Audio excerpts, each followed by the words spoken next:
Hey y'all. So my next episode in my Bloodline Bullshit series, I'm gonna be talking about having a sister from hell.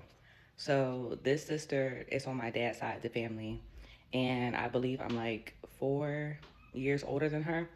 I didn't grow up with her. I met her when I was a teenager, and needless to say, from the time that I met her to the time things officially ended between she and I, it was always turmoil. It was always chaos, and because I was older, I tried to overlook a lot of things. I felt like it kind of was my responsibility to build a relationship with her. So I initially tried that when I first met her, and I would bring her around one of my friends at the time. And I remember like her going to my friend's house and stealing from her, the whole nine. So me and her kind of like separated during our teenage years, right? And then we kind of reconnected once we became adults. Well, things didn't get any better, but by this time, she was a mom, I was a mom. So my whole thing was I wanted to try to hold on to any little piece of family that I had. And it first started out with me letting her come live with me. She had one child at the time. I had two. I had just given birth to my second child. And looking back, I should have cut contact then because that girl had stayed with me for months, ran my bills up, ate up my food, did not contribute, came up with every lie why she was not able to find employment just for her to get her income tax. And she shitted on me.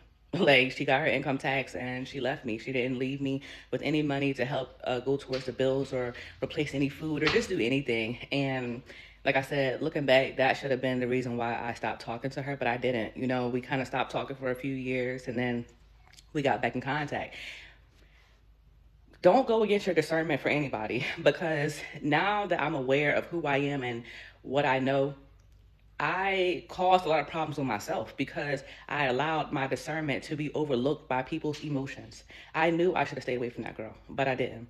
Anyway, so fast forward a couple years later, my dad actually was trying to bring us together and he wanted us to be in communication. And I was telling him, like, no, things ended bad between us. I don't think that it's good for us to talk. So I was kind of like really hell bent on not talking to her. But me allowing him to persuade me, I allowed him to get in my ear and I started talking back to her. Only reason why my dad wanted me to even talk to her at that time is because he knew I had a home, um, and I had basically space for her. Like she was homeless, so this would have been the second time I allowed her to come to my house, right?